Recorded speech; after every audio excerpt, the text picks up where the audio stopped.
الحمد لله نحمده ونستعينه ونستغفره ونؤمن به ونتوكل عليه ونعوذ بالله من شرور أنفسنا ومن سيئات أعمالنا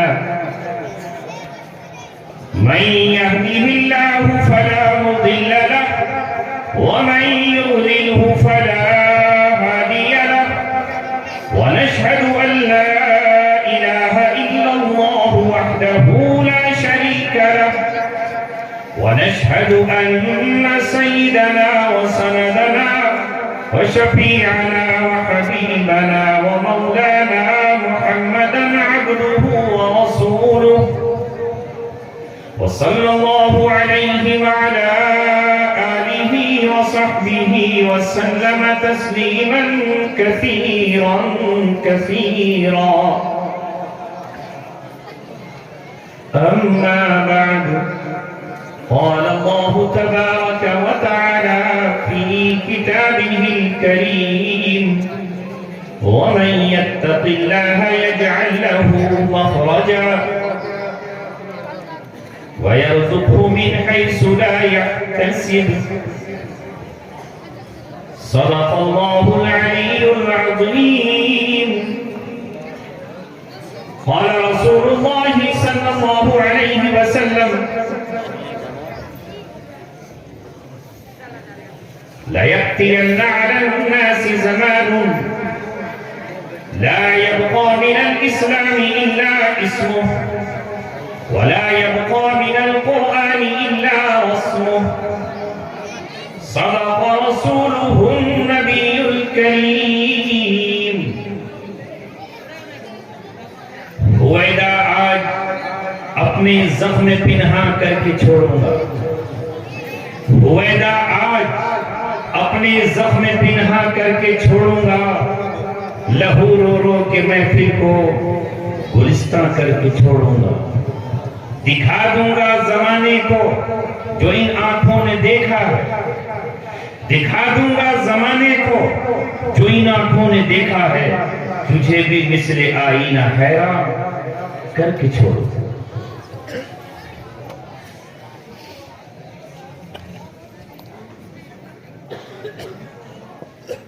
آپ سے کیا گفتگو کروں اور کیا نہیں کروں کشمکش میں ہوں. 16 دسمبر کڑاکے کی سردی, سخت ٹھنڈ کا موسم. آپ نے مجھے دعوت دی اور میں آپ کی بستی میں حاضر ہوا. ان یادوں کو, اس مسجد کے پروگرام کو اور آپ کی اس محبت کو اگر میں بھول جاؤں تو میں جانوروں سے بدتر ایک حیوان ہوں, انسان نہیں. اس بستی نے جو مجھے محبت سے نوازا اور میں نے یہ بات دیگر مقام پر کہی ہے اور مجھے یہ کہنے کا حق ہے اور میں جب تک زندہ رہوں گا اسے کہوں گا. اور کیوں نہ کہوں, جن صحابہ کی مدحت ابھی آپ سن رہے تھے اور جن صحابہ کی تعریف پر آپ اپنے جذبات کا اظہار کر رہے تھے, یقیناً ان صحابہ میں سب کا مقام الگ ہے. لیکن اللہ کے رسول نے فرمایا میں نے ہر صحابی کا حق ادا کر دیا. اگر کسی نے مجھ پر احسان کیا میں نے قرآن کی آیت ہل جزاء الاحسان الا الاحسان کے تحت اس کا احسان چکا دیا. آپ پر اگر کسی نے کوئی احسان کیا آپ نے اسے بدلے میں اس سے افضل, اس سے اعلیٰ, اس سے برتر اس کو عطا کیا. کوئی اگر آپ کو ہدیے میں عطر بھی دیتا تو آپ اس کا ہدیے میں اس سے بہتر چیز اسے عطا کرتے.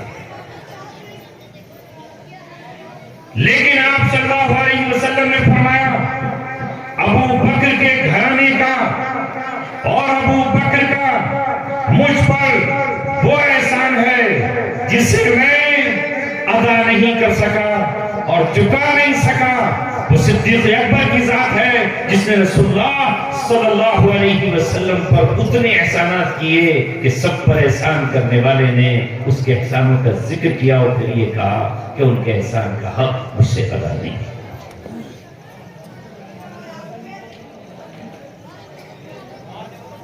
ان بچوں کو ذرا پیچھے کر دو، یہ اتنا شور ہے کہ میں نے ابھی ایک یوٹیوب پر اپنی وہ ڈالی ویڈیو، تو پانچری کا اتنا شور کہ لوگ کہیں گے کہ بھئی کیسی بستی ہے، اس میں نام بھی آتا ہے۔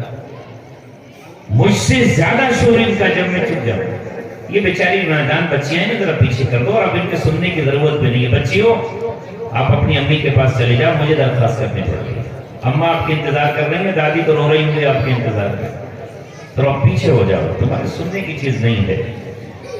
یہ تو جس کو ہم سنانے آئے ہیں، جو سمجھدار آپ کا کے لائق ہماری گفتگو نہیں ہے۔ سبحانہ دن میں اور دن میں اچھے اچھے مقررین ہیں، بہت بڑھیا، رات سے بھی زیادہ اچھے، ان کی بات سننا، کیونکہ شور میں کچھ سنا ہی نہیں دے رہا۔ آپ کے کان بھی جو ہے وہ تکلیف اٹھا رہے تھے، اور میرے تو کان اور دل اور دماغ اور وجود پورا ہی ادھر لگ جاتا ہے کہ جب تک سکون نہ ہو۔ قرآن کریم کے سلسلے میں اللہ تعالیٰ نے کہا وَإِذَا قُرِئَ الْقُرْآنُ فَاسْتَمِعُوا لَهُ وَأَنصِتُوا، جب قرآن کریم پڑھا جائے تو تم خاموش رہو اور اس کی طرف اپنے کانوں کو لگا دو۔ اس لیے یہاں بھی قرآن پڑھا جا رہا ہے، اس کی تشریح کی جا رہی ہے، اس کی توضیح کی جا رہی ہے، اس لیے پوری طرح میرے نوجوانوں، بزرگوں، ساتھیوں اور عزیزوں، اپنے کانوں کو ادھر متوجہ کر دو، کیونکہ اللہ تبارک و تعالیٰ پوری طرح آپ کی طرف متوجہ ہے، اور آپ کی محبت اور آپ کا وہ احسان جو 16 دسمبر آپ نے میرے ساتھ کیا، میں یہاں سے خوش، شاداں اور فرحاں، رواں رواں، میری رگ رگ، خون کی بوند بوند، جسم کی ہر بوٹی، میری آنکھ، میرا دل آپ کی محبتوں سے سرشار یہاں سے واپس لوٹا۔ میں اس کا قرض تا زندگی آپ سے نہیں چکا سکتا۔ میں قید اور جیل کی سلاخوں میں یہ سوچتا تھا کہ میرا سب کچھ تباہ و برباد ہو گیا ہے، نہ اپنا کوئی روزگار تھا، نہ اپنا کوئی لمبا چوڑا کاروبار تھا، چند بیگھہ زمین ہے میرے پاس، میں باہر جاؤں گا تو میرا گھر کیسے چلے گا؟ میں وہ غیرت مند ہوں، کسی کے سامنے جھولی نہیں پھیلا سکتا، ہاتھ نہیں پھیلا سکتا، دامن نہیں پھیلا سکتا۔ اے مولا، ہم نے جب بھی مانگا تجھ سے مانگا، اور تیرے سامنے مانگنے کا ہم نے ہنر سیکھا اور اس دنیا کو ہنر سکھایا، مگر باہر میرے اللہ، تو نے کل 1400 برس پہلے اعلان کیا ہے کہ تو ہی انسانوں کے دلوں کا مالک ہے۔ ان القلوب بین اصبع الرحمن، انسانوں کے دل اللہ تعالیٰ کی 2 انگلیوں کے بیچ ہیں، جن کے دلوں کو وہ چاہتا ہے گھما دیتا ہے اور پلٹ دیتا ہے۔ اسٹیج پر بیٹھ کر باتیں کرنا بہت آسان ہے، تقریر میں جھما دینا بہت آسان ہے، لچھے دار بات کر لینا بہت سہل ہے۔ ہاں بالکل اسی طرح علامہ اقبال نے کبھی اپنے اوپر راز نہیں کیا، فخر نہیں کیا، ہمیشہ اپنے آپ کو سمجھتے رہے تو کچھ نہیں ہے۔ ایسا شاعر جس کی شاعری امر ہو گئی ہو، زندہ جاوید ہو گئی ہو، کسی کو اس کی زندگی میں اس سے اختلاف رہا ہو، کوئی اس کو کچھ کہتا رہا ہو، کوئی اس پر کچھ کہتا رہا ہو، لیکن آج کسی مسلک کا، کسی فرقے کا، کسی جماعت کا، کسی گروہ کا، کسی طبقے کا، وہ دانشور ہو یا صحافی ہو، وہ شاعر ہو یا وہ خطیب ہو، وہ یا ادیب ہو یا کوئی وہ مقرر ہو، بغیر علامہ اقبال کے شعر کے اس کی تقریر میں حسن و جمال نہیں آئے گا۔ وہ علامہ اقبال یہ کہتے ہیں، مسجد تو بنا لی شب بھر میں، ایمان کی حرارت رات والوں نے من اپنا پرانا پاپی ہے، برسوں میں نمازی بن نہ سکا، اقبال بڑا منموہک ہے، دل باتوں میں موہ لیتا ہے، گفتار کا غازی بن تو گیا، کردار کا غازی بن نہ سکا۔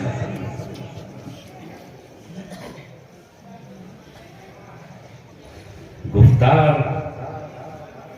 بہت آسان ہے۔ ابھی یہ بچہ تقریر کر رہا تھا، بولنا تھا نہیں مقرر، رٹ کے تقریر آیا تھا، مجھ سے پوچھا اس بچے کو اجازت دیں، میں نے کہا بالکل دیجیے۔ مجھ پر بھی یہی دور گزرا، میں بھی ایسے ہی تقریر رٹا کرتا تھا، اور جب جلسے ہوا کرتے تھے رامپور میں جس مدرسے میں پڑھتا تھا، تو اس وقت میں بھی دل میں آرزویں اور ارمان لیے بیٹھا رہتا تھا، مجھے اجازت ملے گی اور میں مجمع کے سامنے تقریر کروں گا۔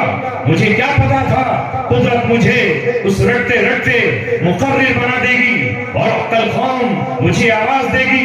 میں نے اپنے طالب علمی کے دور میں رامپور میں ڈھیر باز خان میں، جہاں میں پہلے مؤذن تھا اور اس کے بعد پھر اس مسجد میں امام تھا، میں نے ایک جگہ تقریر کرتے ہوئے جب تقریر کی تو وہاں حاجی صاحب نے یہ کہا، میں آج پیشن گوئی کرتا ہوں، انشاءاللہ ایک دن آپ ہندوستان بھر میں تقریر کرنے کے لیے جاؤ گے۔ میں نے کہا کہاں میں، اور کہاں یہ نکھت گل نسیم صبح تیری مہربانی۔ مجھے آج اس حاجی کا جملہ یاد آتا ہے، وہ اس دنیا میں نہیں ہے کہ اللہ تبارک و تعالیٰ نے مجھے گلی کوچوں میں، بازاروں میں، عیدگاہوں میں، منبروں پر، محراب پر، پارکوں میں، ہر جگہ اللہ تبارک و تعالیٰ نے بلایا تو مجھے اپنا بچپن یاد آیا۔ میں نے کہا اس بچے کا دل ٹوٹ جائے گا، اور دل کسی کا توڑنا، میں ایسا نہیں کر سکتا کہ کسی کا دل توڑوں۔ دل ہی تو سب کچھ ہے، دل نہ ہو تو اس کے بغیر ہے کیا؟ ہمارے شاعر اسلام اللہ تعالیٰ ان کی آواز میں تقویت، طاقت، حسن، جمال اور دل میں اخلاص اور الہیت پیدا فرمائے۔ ہم سب ان کی ناز سے اور آواز سے محظوظ ہو رہے تھے، سرور دو عالم صلی اللہ علیہ وسلم کی شان میں جو گنگنا رہے تھے، اور آپ بھی ہاتھ اٹھا رہے تھے۔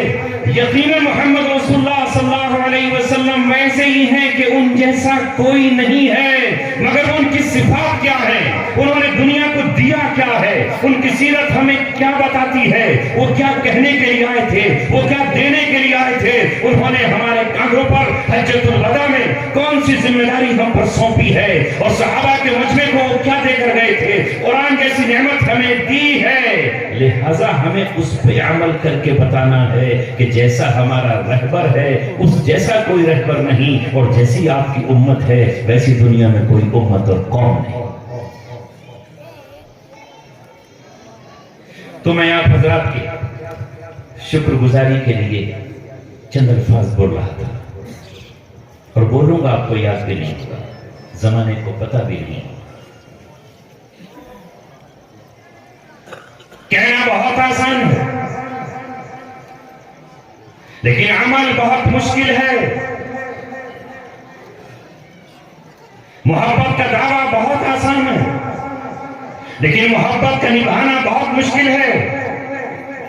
مقررین آپ کو آ کر سناتے ہیں اور آپ سن کر چلے جاتے ہیں، آپ جھومتے ہیں اور جھوم کر چلے جاتے ہیں۔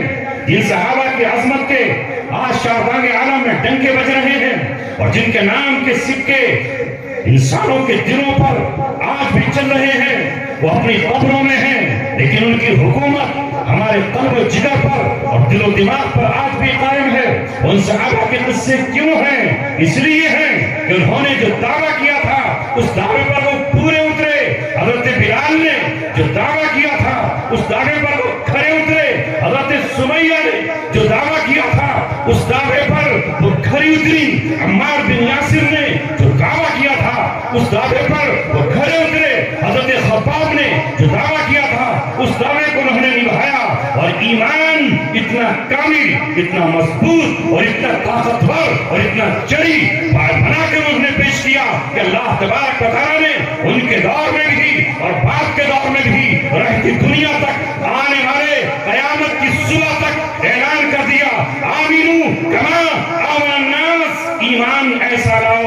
جیسا صحابہ ایمان لے کر آئے تھے ان کا ایمان معیار پر آتا ہے۔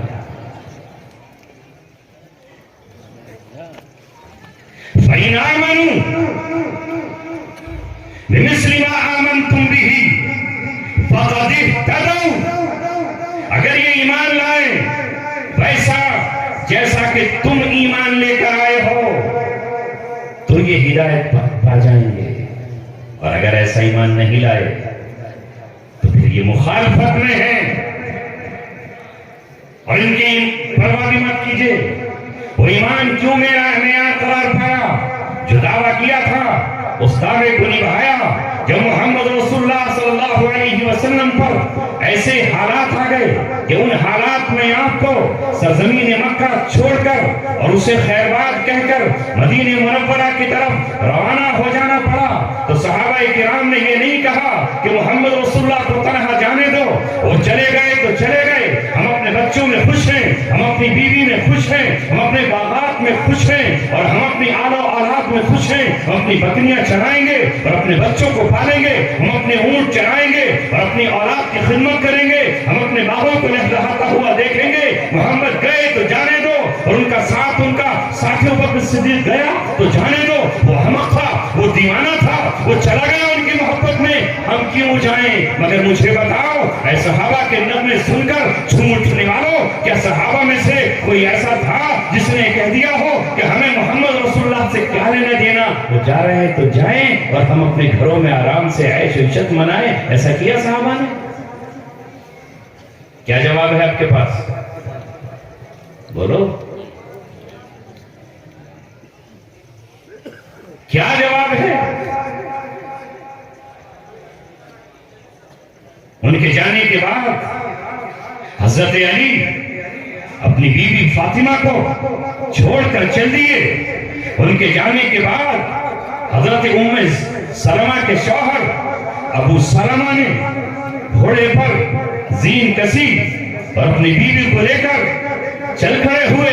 بیٹا سلمہ ساتھ میں ہے، روکنے والوں نے روکا، اور ان کے قبیلے کے لوگ جو ام سلمہ کے تھے یعنی سسرال والے، وہ سب کے سب آ گئے، پورا قبیلہ، پورا خاندان اور پورا کنبہ آ گیا، اور آ کر کہا ہم جانے نہیں دیں گے، ام سلمہ کو نہیں جانے دیں گے، اور کسی حال میں نہیں جائیں گے، یہ بیٹی ہماری ہے۔ ادھر سے ابو سلمہ کے قبیلے کے لوگ آ گئے اور کہا بیٹا ہمارا ہے، ذرا تم روک کر دکھاؤ، یہ جائے گا، اسے محمد رسول اللہ سے محبت ہے، ان کی محبت میں یہ جانا چاہتا ہے، تو تم کون ہوتے ہو روکنے والے؟ اسی بیچ میں کشمکش ہوئی، انہوں نے اپنی بیٹی کو تو روک لیا، اب بات آئی ان کے بیٹے سلمہ کی کہ سلمہ کو جانے دیں گے یا نہیں جانے دیں گے، تو سلمہ کو بھی وہ کھینچنے لگے، تو ابو سلمہ کے خاندان کے لوگ آئے اور آ کر کہا یہ نشانی میرے بیٹے کی ہے، یہ ہمارے خاندان کی علامت ہے، یہ میرے بیٹے کی اولاد ہے، لہذا تم اسے نہیں روک سکتے ہو، اسے ہم اپنے ساتھ لے کر جائیں گے۔ ادھر سے وہ خاندان کھینچ رہا ہے، ادھر سے وہ خاندان کھینچ رہا ہے، اسی بیٹے میں، اسی جھگڑے میں ان کے بیٹے کے بازو اکھڑ گئے، معصوم بچے کے بازو اکھڑ گئے، اور ام سلمہ رہ گئی۔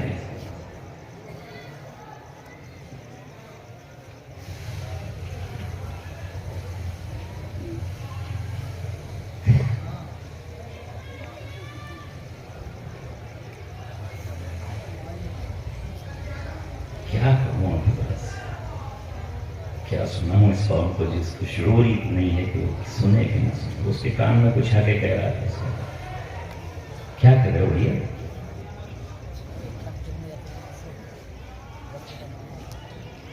میلاد پڑھنے والوں کو بلا لے کرو، ولی اللہ صاحب، اور وہ یہاں کو سنا کے چلے جائے۔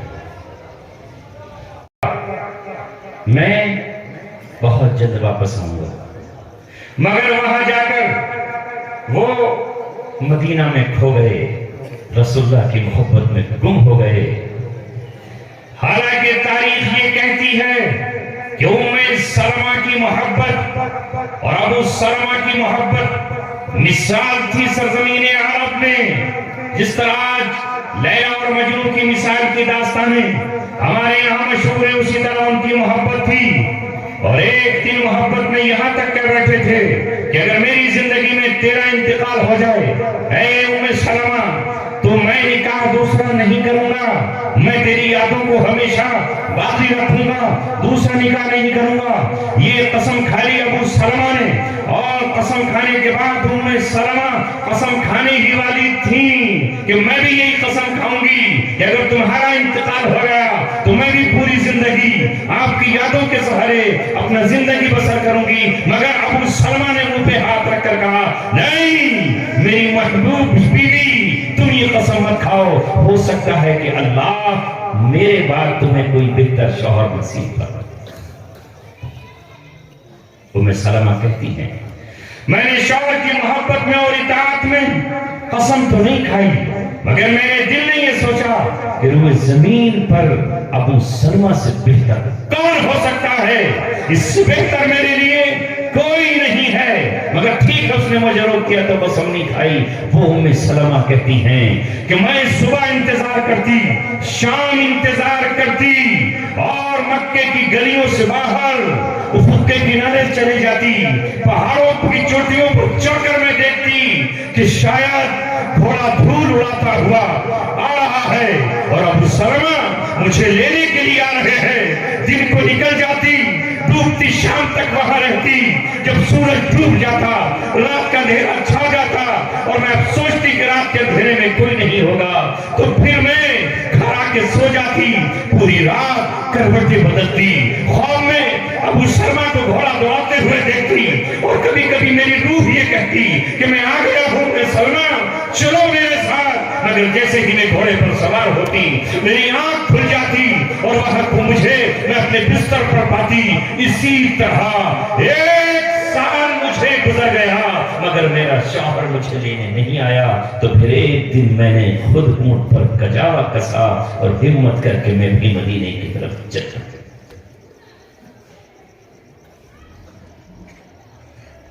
اکیلی عورت، اونٹ پر بچہ ہے، راستے میں عثمان ابن مظعون ملے، کہا ام سلمہ کہاں؟ کہا جہاں دو عالم کا تاجدار، جہاں رحمت دو عالم، جہاں محمد سرور عالم، جہاں ہم سب کے رہبر اور ہمارے رہنما جن پر ہم ایمان لائے ہیں، جن کی محبت میں ہم نے اپنے آپ کو فنا اور قربان کرنے کی سوگند اور قسمیں کھائی ہیں، وہ وہاں چلے گئے ہیں۔ تو مکہ ہمارے لیے ایک اجاڑ شہر ہے، ایک تباہ شہر ہے، ایک ویرانہ شہر ہے، ایک اجنبی شہر ہے۔ سب کچھ ہے یہاں مگر ہمارا محبوب نہیں ہے، سب کچھ ہے یہاں کائنات کا دلہا نہیں ہے، سب کچھ ہے یہاں لیکن یہاں ہمارا ہیرو نہیں ہے، اس لیے میں وہاں جا رہی ہوں۔ کہا تمہارے ساتھ اور کون ہے؟ کہا واللہ اللہ کی قسم میرے اس بیٹے کے سوا کوئی میرے ساتھ نہیں ہے، اللہ کے سوا اور اس بیٹے کے سوا۔ عثمان بن مظعون نے اس عورت کی اونٹ کی نکیل پکڑ لی اور کہا تو اکیلی ہے، کئی 100 کلومیٹر کا فاصلہ ہے، تیرا بیٹا اکیلا ہے، طرف تجھے نہیں جانے دوں گا۔ بہن تیری عزت کی بھی مجھے پرواہ ہے، تیرے اس بیٹے کی بھی مجھے پرواہ ہے، چاہے میں پیدل چلوں گا مکے سے مدینے کا سفر، اے پچھلوں کر کے لوگوں ذرا پیدل کر کے دکھانا اور پھر دعویٰ کرنا محمد رسول اللہ کی غلامی کا۔ وہاں پر لے کر گئے، حضرت ام سلمہ کہتی ہیں اس کی آنکھ میں کیسی حیا تھی، وہ کیسا بھائی تھا، وہ کیسا بھائی تھا، اس نے نظر اٹھا کے مجھے بالکل نہیں دیکھا، یہاں تک کہ مجھے مدینہ پہنچایا اور مدینے پہنچا کے مجھے واپس چلا۔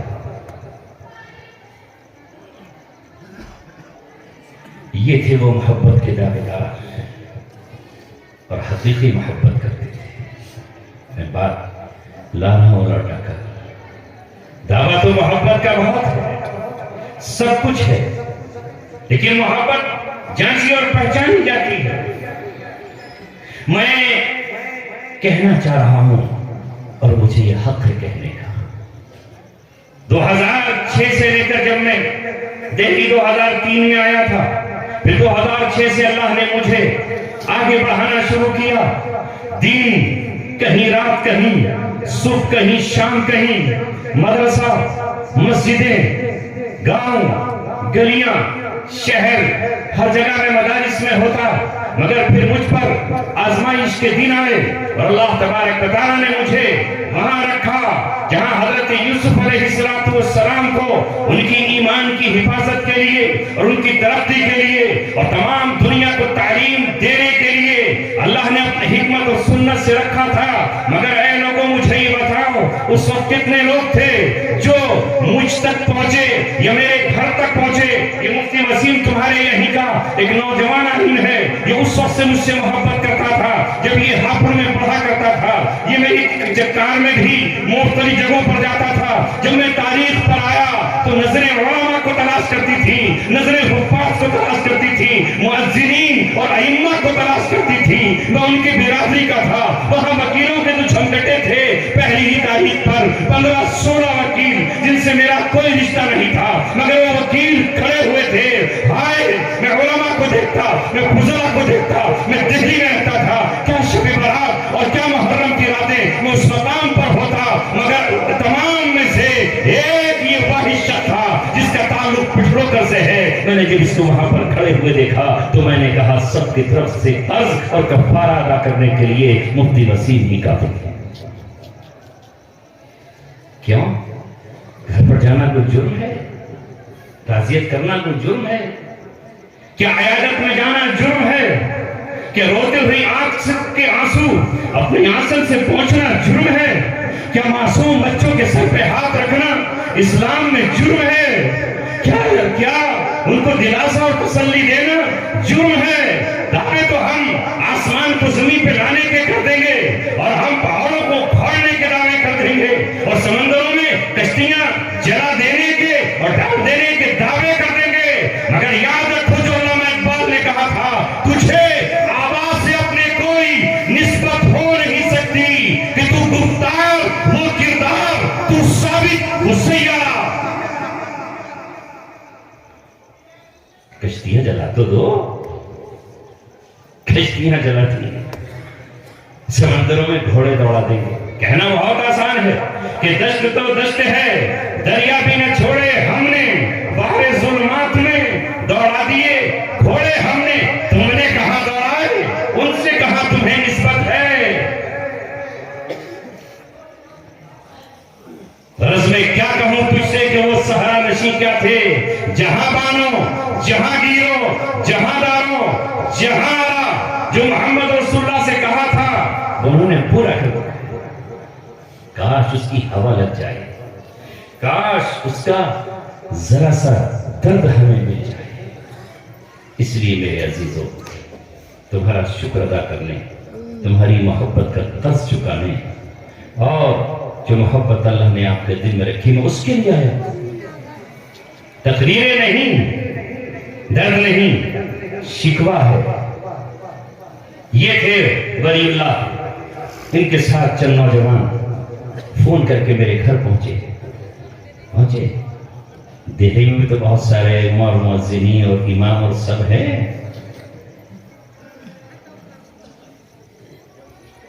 مگر اللہ تبارک و تعالیٰ آزماتا ہے۔ جس طرح حضرت حسین رضی اللہ تعالیٰ جب میدان کربلا میں نکلے تو اولاً خط بھیجنے والے لاکھوں کی تعداد تھی، ہزاروں خطوط تھے جو آپ نے ان کے سامنے الٹ کر یہ کہا تھا، مجھے کوفہ والو مسافر نہ سمجھو، میں آیا نہیں ہوں، بلایا گیا ہوں، تم نے مجھے بلایا تھا، میں تو رسول اللہ صلی اللہ علیہ وسلم کے روضے پر تھا، نانا جان کے قدموں میں تھا، اماں عائشہ کے پاس تھا، ماں فاطمہ کے پاس تھا، مجھے تم نے بلایا ہے اور میں تمہارے بلاوے پر آیا ہوں، مگر ایک ایک کر کے سب کے سب کھسک گئے، کوئی قریب نہیں رہا، سب کے سب ادھر چلے گئے، جس کا منہ ادھر تھا ادھر چلا گیا، جس کا منہ ادھر تھا ادھر چلا گیا۔ کون بچے؟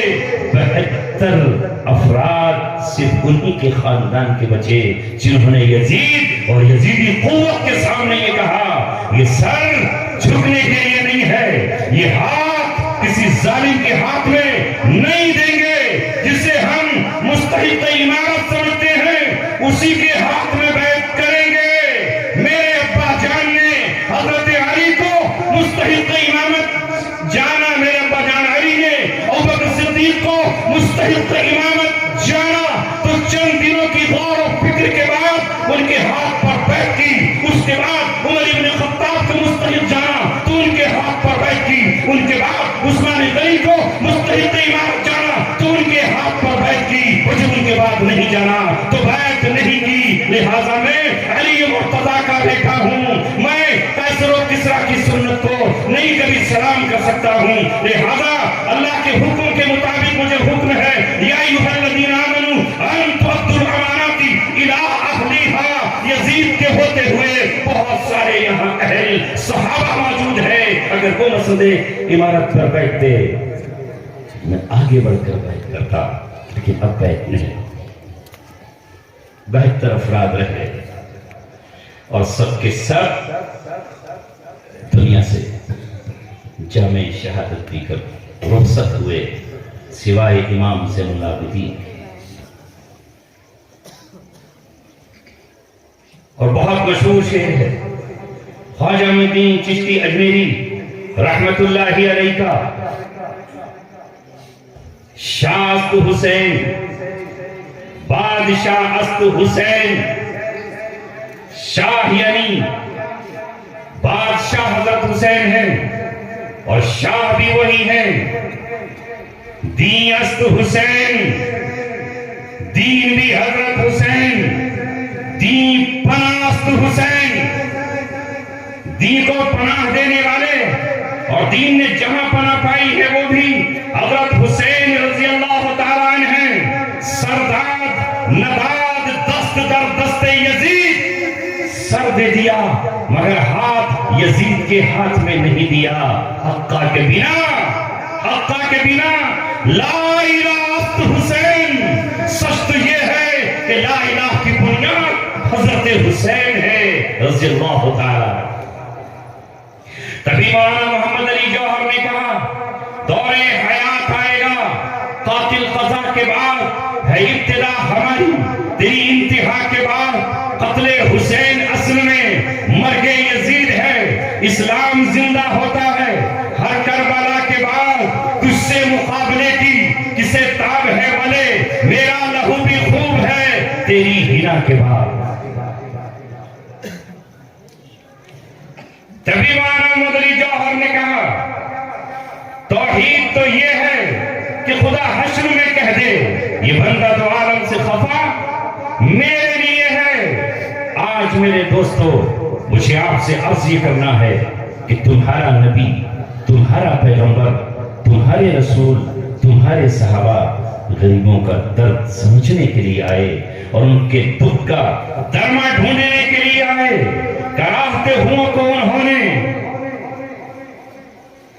ایسے مرہم دیے جس سے ان کی کراہٹیں بند ہو گئی. کیا نہیں سناتے ہم؟ کوئی ضعیفہ ہے, نابینا ہے, کوئی ضعیف مرد ہے اور نابینا ہے. ابوبکر صدیق اس کے یہاں جھاڑو لگاتے ہیں, اسے کھانا کھلاتے ہیں. ابوبکر صدیق رضی اللہ تعالیٰ عنہ, سنو ابوبکر سے محبت کرنے والوں اور نعرہ لگانے والوں, یتیم بچیاں ہیں, چھوٹی ننھی معصوم ان کی کلائیاں ہیں, دودھ بکریوں کے تھن سے طاقت سے نکلتا ہے, نہیں نکال سکتی. پڑوسی بھی ساتھ دے یا نہ دے, وقت کا خلیفہ ہے, رسول اللہ کا دوست ہے. اور کون ہے وہ ہے جس کے بارے میں قرآن اتر رہا ہے اذہما ثانیتین فی الغار. یاد کرو وقت جب دونوں کا دوسرا کون تھا, وہ ابوبکر صدیق تھے. ابوبکر صدیق رضی اللہ تعالیٰ عنہ ہیں, مگر وہ کسی اور کو آرڈر نہیں کرتے, کسی اور کو حکم نہیں دیتے. ان معصوم بچیاں جو یتیم ہیں ان کی بکریوں کا دودھ خود جا کر ان کے گھر نکال کر آتے ہیں. یہ ہے کردار محمد رسول اللہ کے سچے عاشق اور سچے غلام کا. اور ہمارا تو حال یہ ہے کہ اگر ایسے بچے ہمیں نظر آ جائیں تو ان کے مکان کے سائے سے بھی دور سے گزریں گے کہ کہیں وہ ہم سے سوال نہ کر لے کہ چچا جان ایک کھلونا دلا دیجئے, چچا جان ہمیں ایک وقت کی روٹی کھلا دیجئے. آپ تو ابا جان کے دوست تھے, آج ہمارے گھر پر کبھی نہیں آئے. جب ابا آتے تھے تو آپ ہمارے گھر پر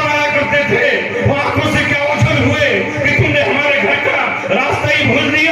یہ ہے ہمارا کردار اور یہ ہے ہماری طاقت اور یہ ہے ہماری بے بسی. دعویٰ یہ ہے کہ ہم مسلمان ہیں اور الطاف و عنایات ہمارے لیے وہی ہو جائے. حضرت سفینہ کی طرح شیر آئے اور راستہ دے دے, ہم اس کی پھوٹ پہ بیٹھ جائیں.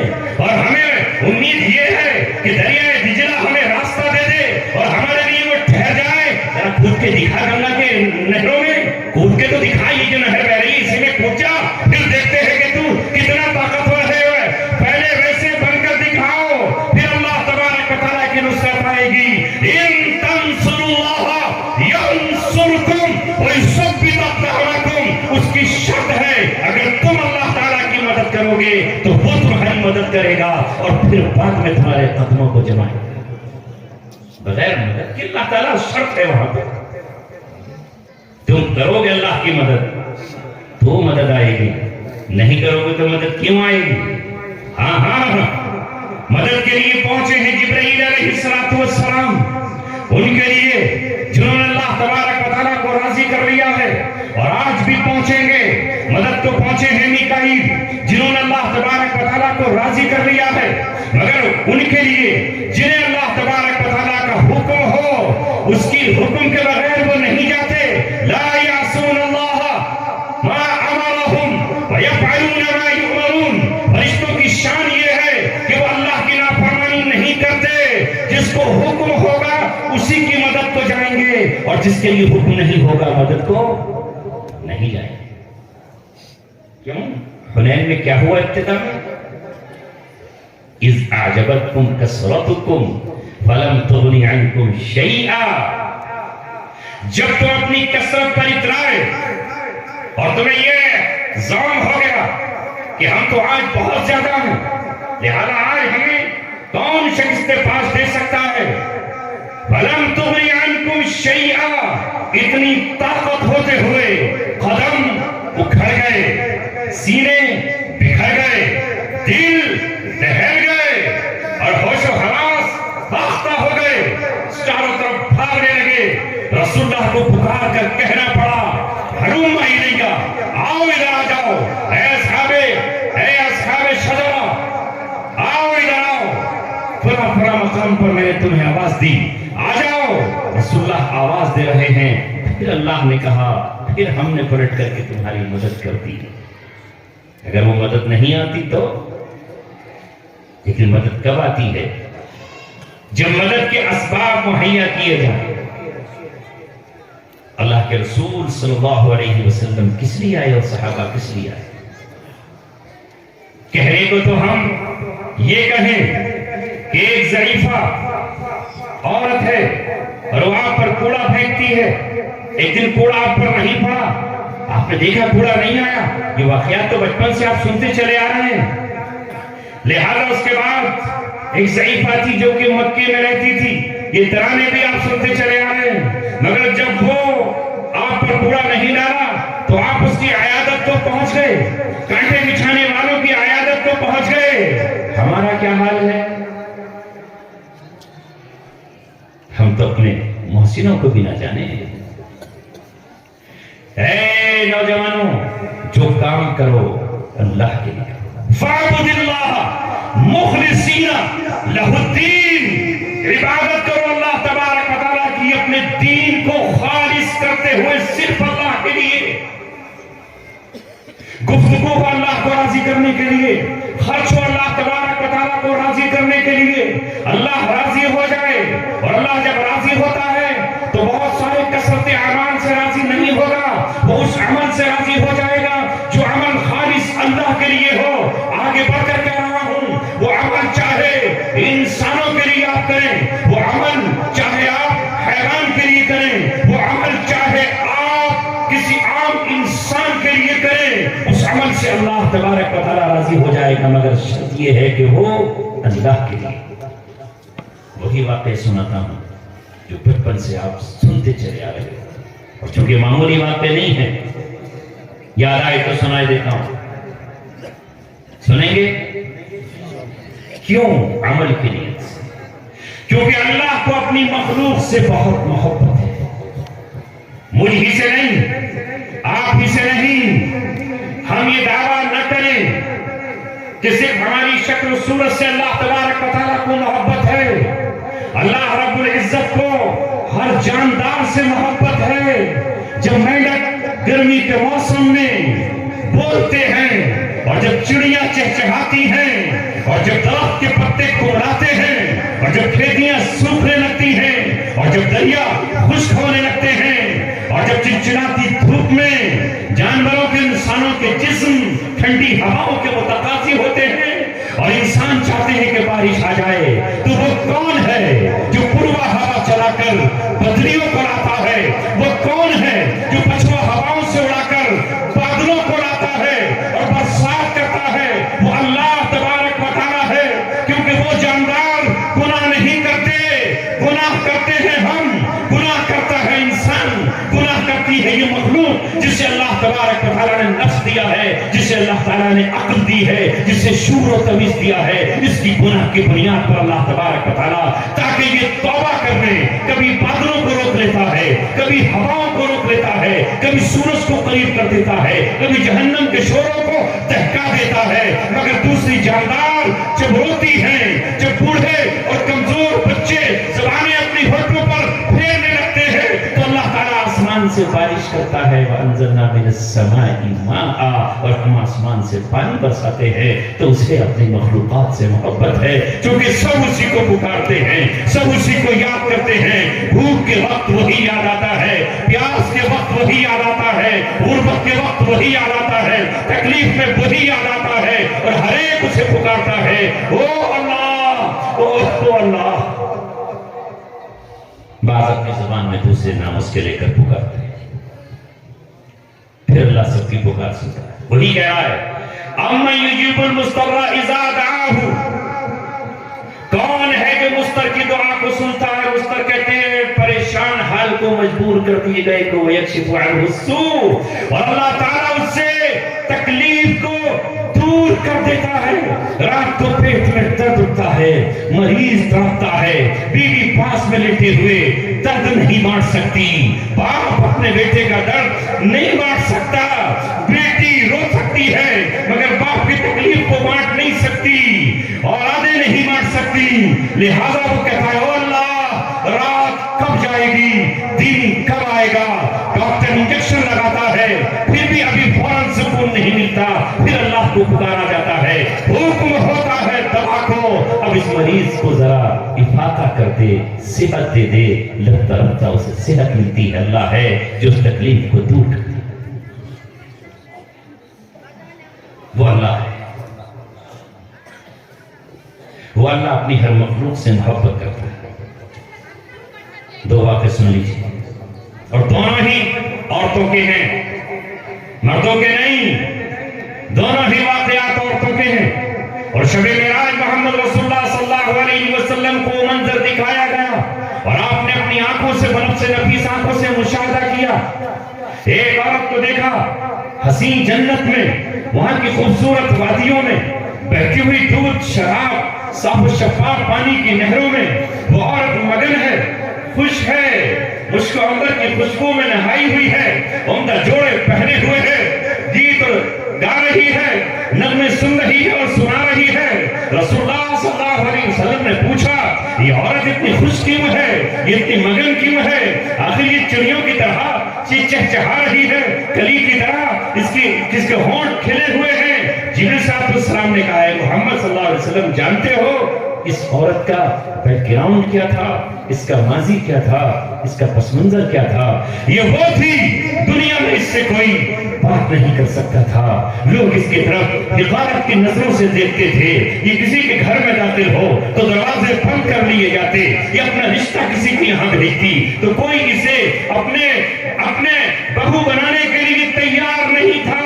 یہ گلی سے گزرتی تو شریف زادیاں اپنے دروازے بند کر لیتی کہ یہ ایک فاحشہ ہے، ایک بدکار عورت ہے، یہ پیشہ ور عورت ہے، یہ وہ ہے جس نے اپنا جسم اور اپنی آبرو دنیا کے لیے بیچ دی ہے. مگر اے میرے محبوب، اے دو عالم کے تاجدار، آپ دنیا میں جا رہے ہیں جنت اور جہنم کا سفر طے کر کے. وہاں آپ کو اپنی امت کو بتانا ہے، وہ امت دوسروں کو بتائے گی. یہ عورت واقعی رغبتاً فاحشہ تھی، مگر ایک دن یہ جنگل میں جا رہی تھی۔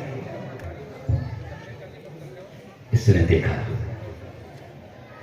ایک کتا زمین پہ گرمی کے عالم میں پڑا ہوا ہے، پیاس سے اس کی زبان باہر ہے، چونکہ اس کے اندر ہیٹ اور گرمی بہت ہے۔ کتے کے اندر اللہ نے ویسی مخلوق بنائی، پانی کی تلاش میں ہے، کنویں میں جھانکا، نہیں جا سکتا، کیسے اترے؟ بھی عقل ہے، پاؤں نہیں ہے، کوئی سیڑھی نہیں ہے۔ آخر اس نے نم زمین دیکھی، ٹھنڈی زمین کہیں پائی درخت کے نیچے، زبان سے اسے چاٹنے لگا۔ بس اس عورت کو خیال آیا یہ مخلوق خدا ہے، یہ اللہ کی بنائی ہوئی مخلوق ہے، یہ پانی نہیں پی سکتی، یہ پیاس سے تڑپ رہا ہے، اس کا لفا بن رہا ہے۔ اس نے سوچا میں پانی نکالوں، کنویں پر بھاگی، مگر کنویں پر پانی نکالنے کے لیے جنگل کا کنواں تھا، گاؤں کے کنویں پر تو ڈول ہوتے تھے اس زمانے میں، ڈول بھی نہیں تھا۔ بہت غور کیا اس نے، کیسے پانی کھینچوں، کچھ اسے سمجھ نہیں آیا۔ تو چمڑے کا موزہ تھا اس کے پاس، اس نے چمڑے کا موزہ نکالا اور اپنا دوپٹہ جو اس کی کمر سے بندھا ہوا تھا اس نے اس میں باندھا، اور باندھنے کے بعد اس نے کنویں میں ڈال کر پانی کھینچا، اور پانی کھینچ کر کتے کے پاس آئی۔ کتا سمجھ گیا کہ یہ مجھے پانی پلانے آئی ہے، اس نے منہ کھول دیا اور اس نے اپنے موزے سے نکال کر اس کے منہ میں پانی ڈالا۔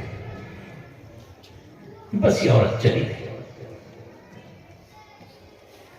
اللہ کے رسول جب اس کی موت آئی اور اللہ کے حضور پیشی ہوئی تو اس کے پاس تھا کہ اللہ کو دکھا، کیا کہتی وہ کہ ہمارا کچھ نہیں میرے پاس، نفس غالب آیا، دنیا کی محبت غالب آئی، آبرو بیچ دی، عزت نیلام کی، بازاری عورت بن گئی، کچھ نہیں ہے میرے پاس۔ اے رب بس تیری رحمت، تیرا کرم، تیری عطا، اس کے سوا میرے پاس کچھ نہیں ہے۔ اللہ نے کہا ہاں وہ میری عطا تو ہے ہی، رحم تو اپنی جگہ ہے، مگر ہم نے دنیا کو دار العمل بنایا ہے، ہم جنت عمل کے بدلے میں دیتے ہیں، اور ہم عمل ضرور دیکھیں گے۔ جا تیرے پاس کوئی عمل نہیں تھا، مگر ایک عمل تیرا ایسا ہے کہ جس عمل میں اس میں اتنا اخلاص تھا، اس میں اتنی للہیت تھی، ایسا خلوص تھا، وہ میرے نام پر تھا، اس میں کوئی دکھاوا نہیں تھا، جنگل میں کوئی تجھے دیکھنے والا نہیں تھا، کوئی تیری تاریخ لکھنے والا نہیں تھا، کوئی تجھے شاباشی دینے والا نہیں تھا، کوئی تجھے تیرا نام اور تمغہ لٹکانے والا نہیں تھا۔ تو تھی، کتا تھا، تیسرا میں تھا، میری آنکھ تھی، تو نے میری محبت میں میری مخلوق پر اپنا دوپٹہ اتارا، کنویں سے پانی نکالا، میری ایک مخلوق کو تو نے بچایا ہے، اس پر احسان کیا ہے۔ جا تو میری مخلوق ہے، میں تجھ پہ احسان کرتا ہوں، تیری پوری زندگی کی گناہ معاف کرتا ہوں، اور تیرے لیے جنت کا محل میں نے تیار کیا۔ یہ واقعہ کیوں سنایا گیا؟ اس عورت کو کیوں دکھایا گیا؟ عمل کرو صرف اللہ کے لیے۔ انسان تو بہت بڑی چیز ہے، مسلمان تو بہت آگے کی چیز ہے، مومن تو بہت آگے کی چیز ہے، اس پر کیوں نہیں کرتے اللہ کے لیے؟ دوسری عورت ہے، وہ تہجد پڑھتی ہے۔ ہاں رسول اللہ کا واقعہ بتایا ہوا ہے، احادیث میں موجود ہے، وہ تہجد پڑھتی ہے، عبادت گزار ہے، شب زندہ دار ہے، پیشانی پر ظاہر ہے زیادہ تہجد پڑھے گی تو نشان پڑ ہی جائیں گے، سب کچھ ہے، شوق میں بلی پال لی، مگر جب پالی تھی تو ذمہ داری نبھانا تھی، اس کو کھلانا تھا جو وہ کھاتی، اس کو پلانا تھا جو وہ پیتی۔ اس بلی کو اس نے خود نہیں کھلایا، کھڑی ہے نماز میں، بلی بندھی ہوئی ہے، باندھ کے بھی رکھا کہ بھاگ نہ جائے، دل بھی بہلانا ہے اور کھلانا بھی نہیں ہے۔ وہ بلی مایوس سی نظروں سے، حسرت کی نظروں سے، بھوکی پیاسیوں سے تکتی، مگر بے زبان تھی، وہ کچھ کہہ نہیں سکتی تھی۔ یہ اللہ کو راضی کرنے میں لگی، میں اللہ کو راضی کر رہی ہوں، تہجد اسی حال میں اپنی عبادت کرتی رہی یہاں تک کہ وہ بھوکی پیاسی معصوم بلی ایک دن دم توڑ گئی اور دنیا سے رخصت ہوئی. اسے پتا کہ نہیں بلی مر گئی, اٹھا کر پھینک دیا. وہ آنکھ جو کبھی نہیں سوتی, وہ رب جو کسی کو نہیں بھولتا, اسے اپنے ہر بندے کی, ہر مخلوق کی اسے فکر ہے.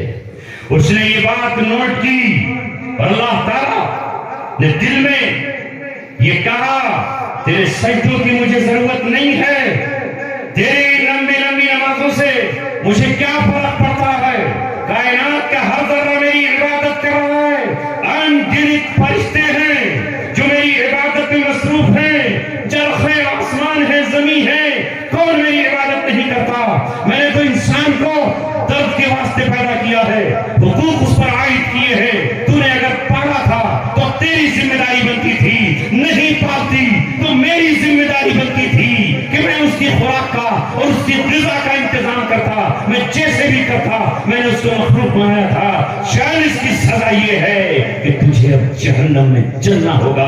اور محمد رسول اللہ نے اسے جہنم کی آگ میں جلتے ہوئے دیکھا, بھڑکتے ہوئے دیکھا, کوئلہ بنتے ہوئے دیکھا. اور اللہ کے رسول نے جب پوچھا کہ یہ عورت کون ہے, کس گناہ میں یہاں آئی ہے, تو حضرت جبریل نے کہا اس کا گناہ یہ ہے کہ اس نے بلی کی خدمت نہ کی, وہ مر گئی.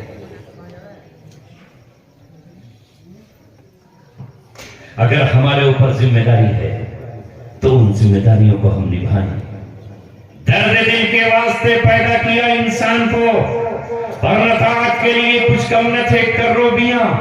اللہ نے اسی لیے پیدا کیا ہے, اس لیے محمد رسول اللہ صلی اللہ علیہ وسلم کسی بیمار کی عیادت کو جاتے تاکہ بیمار کا دل بڑھ جائے, اور وہاں پہنچ کر یہ کہتے لا باس, کوئی غم نہیں, جلدی صحیح ہو جاؤ گے. کہیں فرماتے اسأل اللہ العظیم رب العرش العظیم رب العرش العظیم ان یشفیک, میں سوال کرتا ہوں اللہ سے جو عرش عظیم کا مالک ہے وہ آپ کو شفا دے دے. 7 مرتبہ آپ دعا کرتے.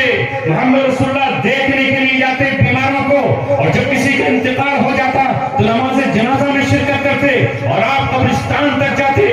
یہ محمد رسول اللہ صلی اللہ علیہ وسلم ہیں جن کی شریعت پر ہم چلتے ہیں. لہذا آج ہم مسلمان اس وقت کہلائیں گے کہ جب ہم اپنے پڑوسیوں کا بھی حق ادا کرتے ہوں, رشتہ داروں کا حق ادا کرتے ہوں, اس امت کا حق ادا کرتے ہوں, اور ہم انسانیت کا حق ادا کرتے ہوں. ہم آج جب خود ہم ظالم بن جائیں تو دنیا میں ظلم میں اضافہ ہی ہوگا.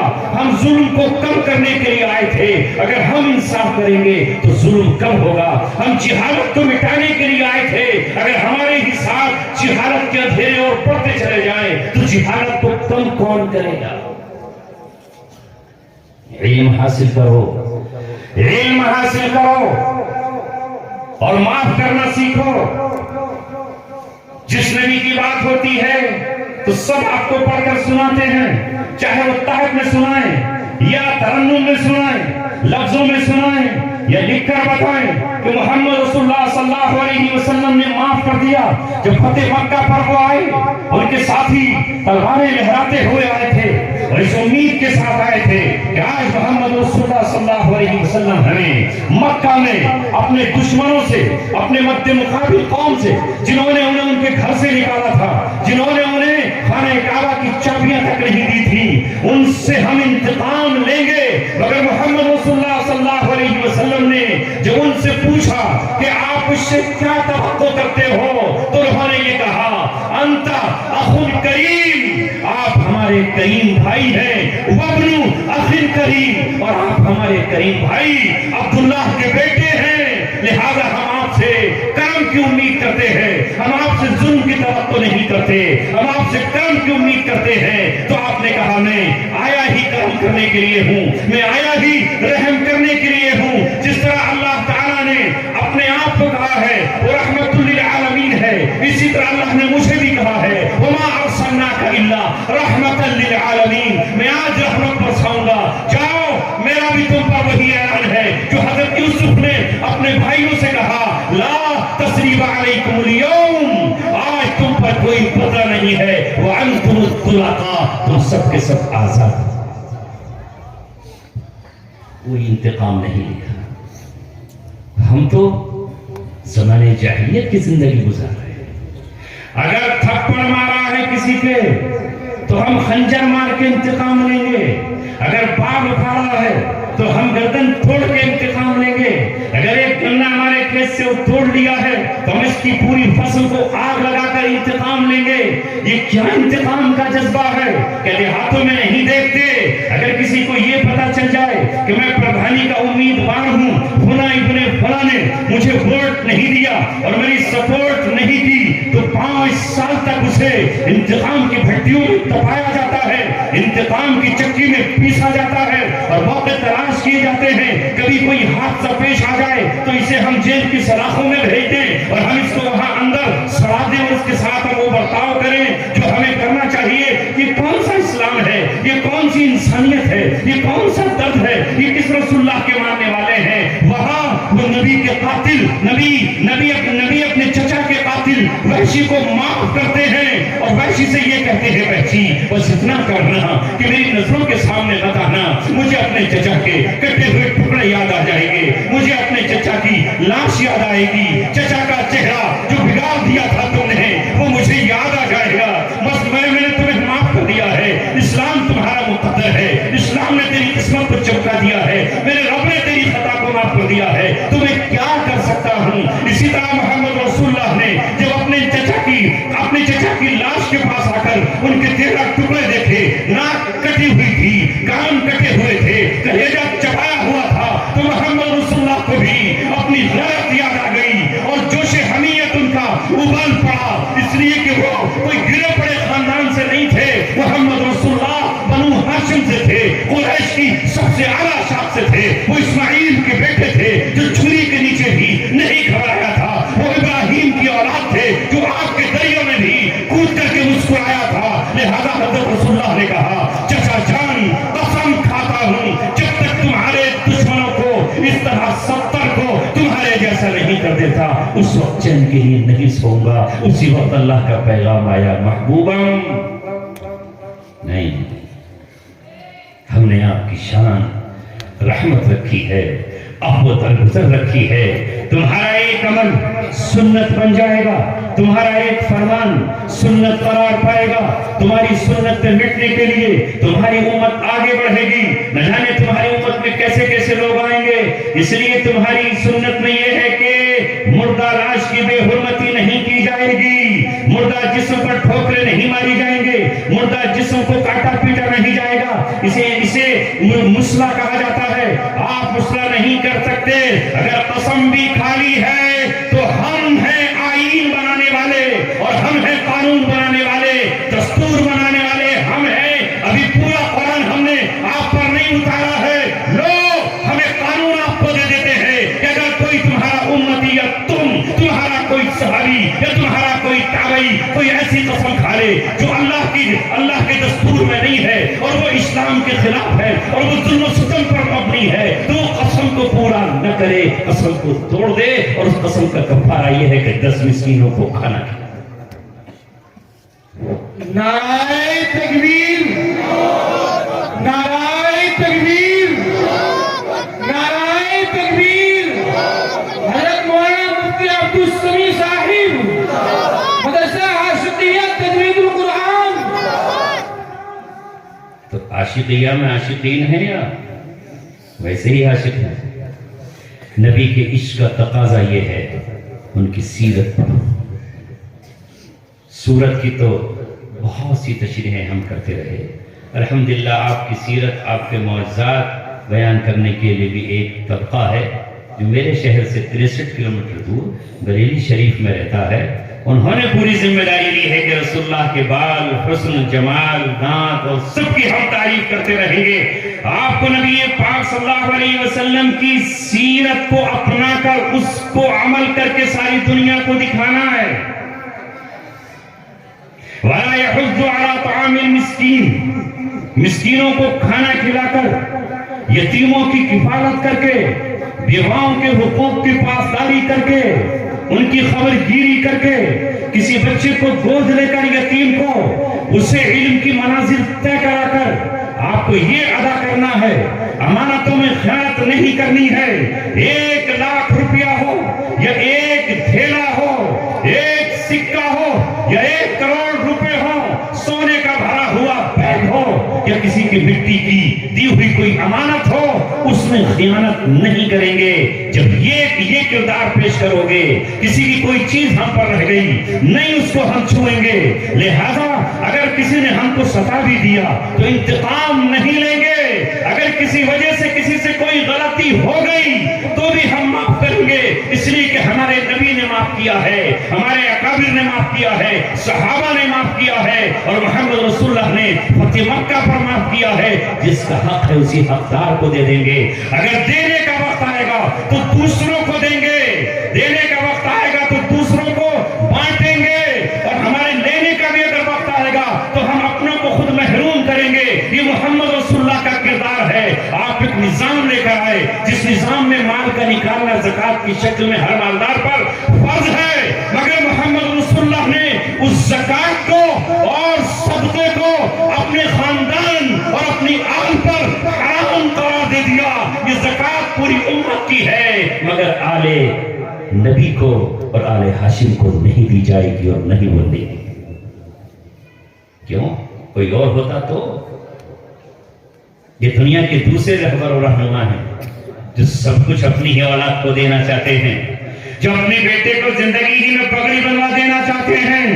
بیٹے کے بعد پوتا اور پوتے کے بعد پڑپوتا, یہ دوسرے لوگ ہیں, اور جو ایسا کرتے ہیں وہ محمد اللہ کے نہیں ہیں. محمد رسول, یہی تو ہمارا جھگڑا ہے ایسی قوم سے جو یہ کہتی ہے کہ حضرت علی خلافت کے مستحق تھے, اس لیے کہ وہ آپ کے داماد تھے, اس لیے کہ وہ آپ کے چچیرے بھائی تھے, اس لیے کہ وہ خاندان ہاشم سے تھے.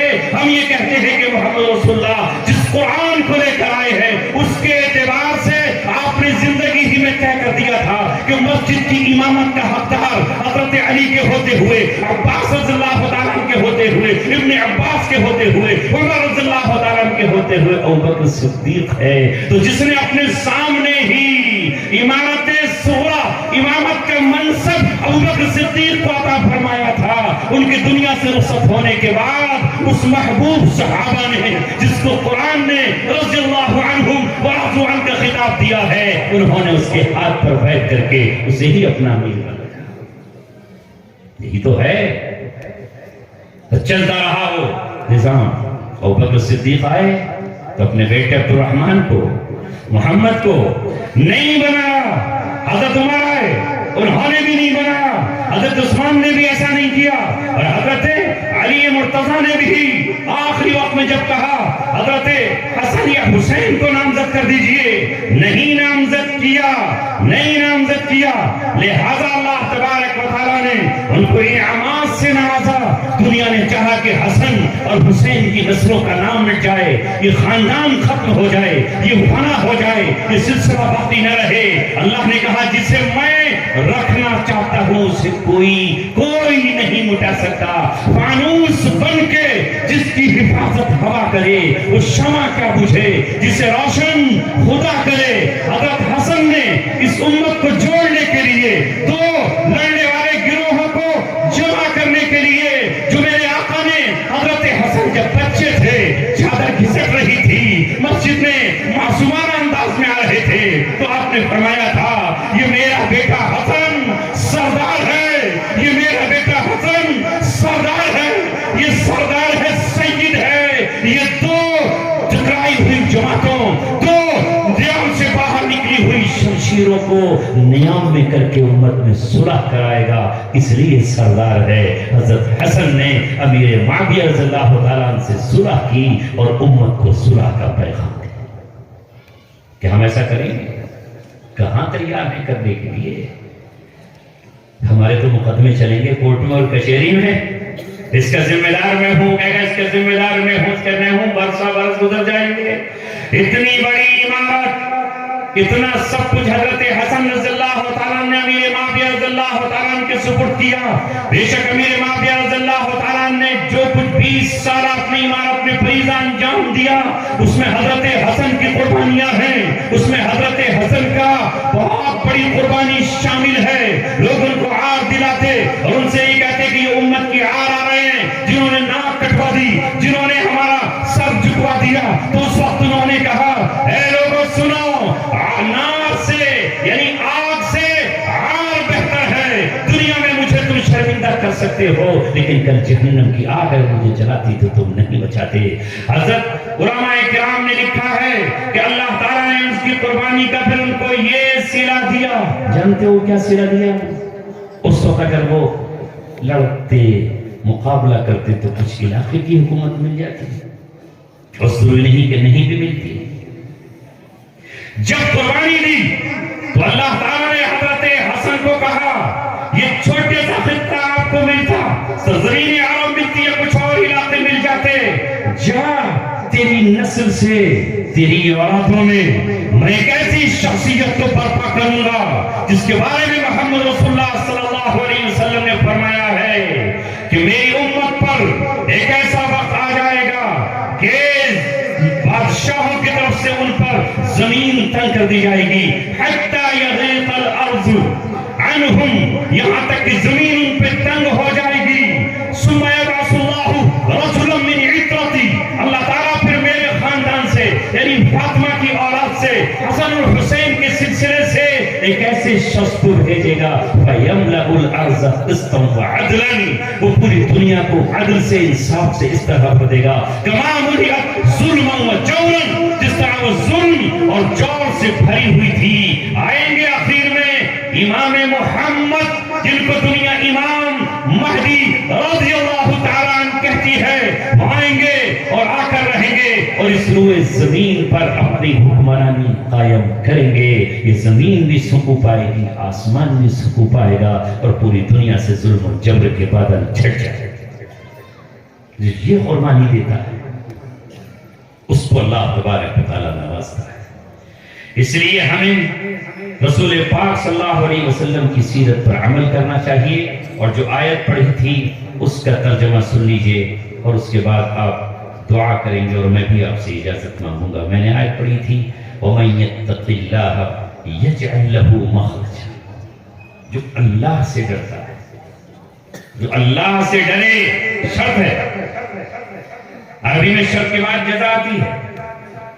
جیسے ہے نا، کوئی کہے کہ جو پی جی نیٹ کوالیفائی کرے تو اسے فلاں کالج ملے گا، جو اس امتحان کو پاس کرے وہ آئی پی ایس بنے گا، ہے نا، جو انٹر پاس کرے وہ پھر کسی پروفیشنل کورس میں جائے گا، جو مدارس میں اتنے % نمبر لے آئے تو اس کا افتاء میں نام آئے گا، اس شرط ہے وہ نہیں آئے گا تو جائیے۔ تو اللہ نے کہا وَمَن يَتَّقِ اللَّهَ، جو اللہ سے ڈرے، جو اللہ سے ڈرے گا، یجعل لہ مخرجا، اللہ تعالیٰ اس کے لیے نکلنے کا راستہ پیدا فرمائے گا۔ یہ اللہ کا وعدہ ہے، اور اللہ اپنے وعدوں کا سچا ہے کہ نہیں؟ ان اللہ لا یخلف المیعاد۔ اگر قرآن کی اس آیت پر ایمان ہے تو تقوی اختیار کر لیجئے، کسی طرح کی بھی تنگی ہو، روزی کی تنگی ہو یا کوئی اور تنگی ہو، اللہ تعالیٰ آپ کے لیے ایگزٹ ڈور، نکلنے کا راستہ ضرور عطا فرمائے گا۔ وَيَرْزُقْهُ مِنْ حَيْثُ لَا يَحْتَسِبُ، اور روزی وہاں سے دے گا جہاں سے تم نے گمان بھی نہیں کیا۔ سنا تم ابھی کا ایک واقعہ سنا؟ ابھی مولانا آصف محمود صاحب آئے تھے، تشریف لائے تھے، یہ دہلی میں انشاءاللہ مسجد میں امام تھے، اور امامت کی جو شاخ ہے بہت کمزور ہے آج کے دور پہ۔ آپ کے یہاں ایک پیڑ ہوتا ہے ارنڈی کا، اس سے بھی کمزور ہے، اور جب چاہے وہ ٹوٹ جائے۔ تو جیسے ہی میں وہاں سے باہر آیا تھا، مولانا اس مسجد میں کئی سالوں سے امام تھے، حالات کچھ ایسے بنے کہ وہاں سے مولانا الوداع کہا مولانا نے اور چلے گئے۔ اب میرے پاس کچھ لوگوں کے فون آئے اور مجھ سے کہا کہ بڑی شاندار مسجد ہے، بڑی اچھی مسجد ہے، ایک بہت زبردست خطیب کی جگہ خالی ہوئی ہے، آپ اس کو پر کر سکتے ہیں۔ میں نے کہا کہ نہیں، میں نے نہ پہلے امامت کا ارادہ تھا نہ اب ہے۔ پھر لوگوں نے یہی سوچا اب بیچارہ یہ کیا کرے گا، گھر بھی ہے، بچے بھی ہیں۔ کل تک تو لوگ یہ سمجھتے تھے کہ اندر ہیں تو ان کی مدد کر دو، اب باہر آئے تو کون مدد کرے گا؟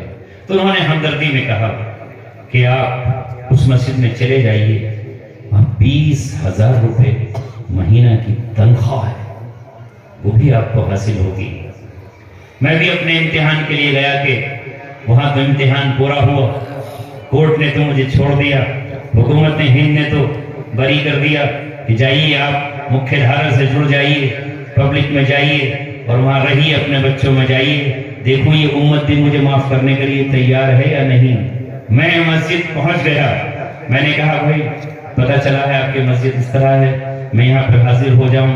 صدر صاحب تیار ہو گئے، مگر وہاں سیکریٹری صاحب اور دوسرے لوگوں نے کہا اللہ کی پناہ یہ آدمی وہاں سے آیا ہے، کہیں ہماری مسجد میں تالا نہ پڑ جائے، ہاتھ جوڑ لیجیے۔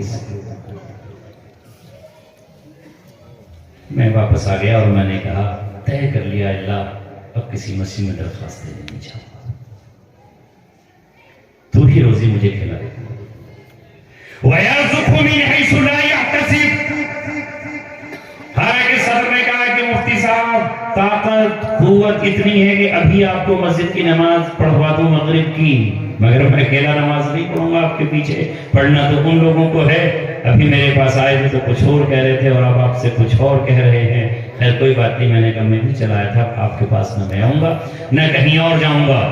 اس وعدے کو کر رہا ہوں کہ کس نے آپ کے دل میں ڈالا، آپ نے یہاں پروگرام رکھا اور پروگرام رکھ کر مجھے بلایا، میں صرف آپ سے ملنے آیا تھا، مگر کوئی معصوم بچہ، کوئی نوجوان اور نہ جانے کس کس نے مجھے مصافحہ کرتے ہوئے ایسا نوازا کہ میں بھول گیا، اور اللہ نے کہا کہ میرے بندے اگر یہاں کا دروازہ بند ہوگا تو میں پٹھو کر کی مسجد میں تجھ سے تقریر کرا ہوگا، اور کسی شخص سے بھی میں تیرا وہ تعاون کرا دوں گا کہ مہینوں تک تیرے گھر کا خرچ چل جائے گا، اور جب دوسرا وقت آئے گا تو پھر اللہ تعالیٰ کچھ اور بندے نوازنے کے لیے آ جائیں گے۔ یہ سچ ہے، جس سچ کو میں آپ کے سامنے عرض کر رہا ہوں، اس لیے یاد رکھو وَمَن يَتَّقِ اللَّهَ يَجْعَل لَّهُ مَخْرَجًا، اللہ سے تقوی اختیار کر لو، اور اللہ تعالیٰ تمہارے لیے راستہ کھولے گا اور روزی وہاں سے دے گا۔ میں نے سوچا تھا کہ گاؤں کے لوگ مجھے نمازنے پر آئیں گے تو نماز دیں گے، لوگ پوچھ بھی رہے تھے کہ بھئی کتنا ملا ذرا بتا دیجئے، میں نے کہا یہ مٹھی بند ہے اور یہ گانٹھ بند ہے، اسے مت کھلنے دو، یہ برکت والی کسی کے 100 کسی کے 200 50 10 20 یہ برکت والی چیز ہے، میں اسے برکت کے طور پہ رکھتا ہوں، اور یہ برکت انشاءاللہ میری ختم نہیں ہوگی۔ اللہ کا فضل ہے، آج چوتھا مہینہ چل رہا ہے، برکت کے دروازے اللہ نے کھول رکھے ہیں، تو بس تقوی اختیار کیجئے، کسی کو دیکھ کر نہیں، اللہ کو دیکھ کر۔ وقت بہت ہو گیا، ماشاءاللہ بڑی اچھی سیٹنگ کرتی ہمارے بھائی جو پٹھلوکر والے ہیں، انہوں نے بہت اچھا کیا، نہ میرا گلا دکھا نہ میری طبیعت میں بار ہوا۔ اللہ ان کے لاؤڈ اسپیکر کو سلامت رکھے، اور اس لاؤڈ اسپیکر سے علماء کی آواز، قرات کی آواز اور ہمارے شاعر جیس صاحب کی آواز پہنچتی رہے۔ میں صرف اس لیے کہتا ہوں کہ جب لوگ ڈی جے بجاتے ہیں تو کس کس طرح کی اس میں فنکشن پتہ نہیں کیا کیا لگاتے ہیں، زمین دہتی ہے، تو پھر جب اللہ اس کے رسول کی بات ہو، قرآن اور حدیث کی بات ہو، نغمے اور تحمید اور تثنیہ کے اللہ کی بات ہو، تو پھر یہ بھی بہت اچھے ہونے چاہیے۔ اللہ تعالیٰ نے اسے صحیح کیا، ہم آپ کے شکر گزار ہیں، آپ کو اللہ کا شکر ادا کرنا چاہیے۔ واخر دعوانا الحمدللہ رب العالمین۔